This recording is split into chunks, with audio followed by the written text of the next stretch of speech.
Assalamualaikum warahmatullahi wabarakatuh. Selamat pagi untuk semuanya. Jadi kali ini kita akan bahas tentang materi asam dengan basa. Mungkin kalian pernah dengar apa itu asam, apa itu basa. Kalau asam yang kita bayangkan itu adalah sifatnya. Berarti asam itu sifatnya adalah memiliki rasa yang masam. Jadi contohnya dalam kehidupan sehari-hari yang sering kita jumpai seperti jeruk, kemudian asam cuka, kemudian buah-buahan yang rasanya masam, itu semua adalah termasuk senyawa asam. Jadi kalian bisa perhatikan beberapa contoh dari senyawa asam. Kemudian senyawa basa, jadi bukan kebalikannya, senyawa basa berarti sifatnya manis, bukan. Jadi basa itu dia memiliki rasa yang pahit. Jadi yang kita bisa bayangkan senyawa-senyawa yang pahit itu berarti contohnya obat, kemudian sabun, deterjen, sampo, itu semua termasuk senyawa basa. Oke, di samping rasanya bahwa asam itu memiliki rasa yang masam, kemudian basa memiliki rasa yang pahit, ada sifatnya yang sangat berbahaya. Jadi asam itu dia bersifat korosif.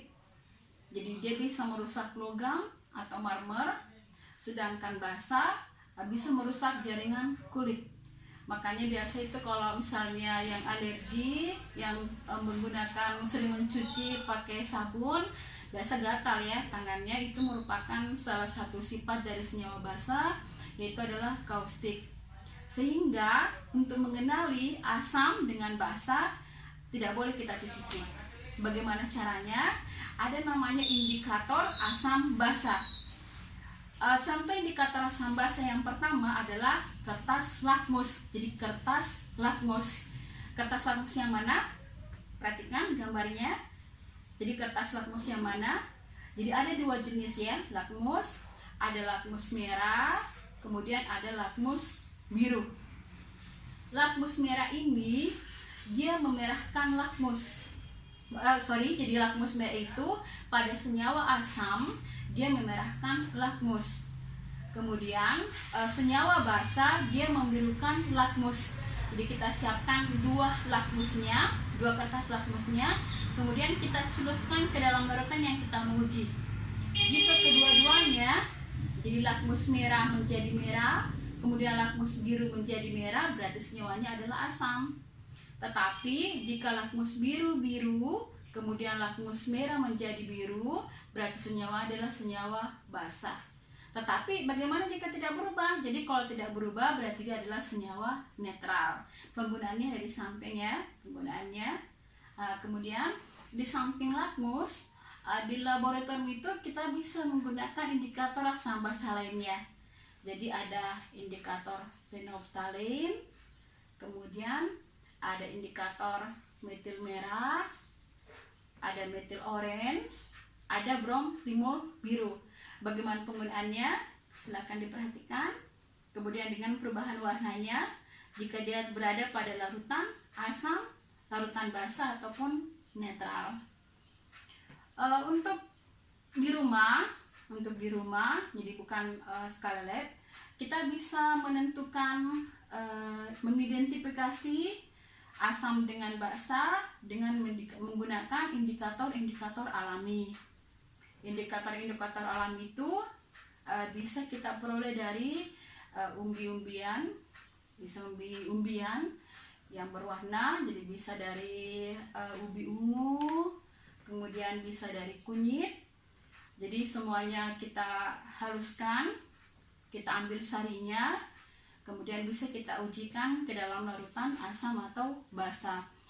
Bisa juga kita peroleh dari ekstrak bunga-bunga.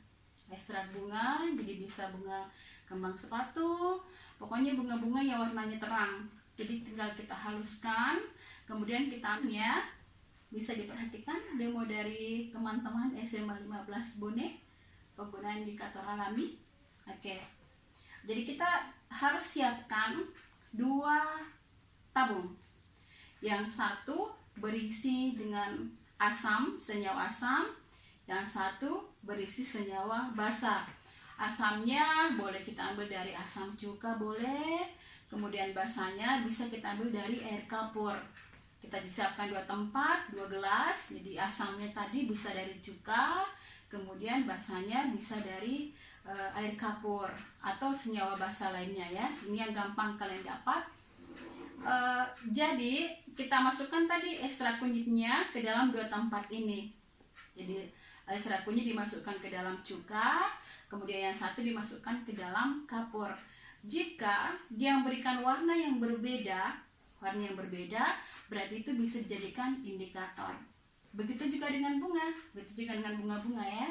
Jika dia memberikan warna yang berbeda pada larutan cuka yang mewakili asam dengan larutan kapur yang mewakili basa, berarti itu bisa dijadikan indikator.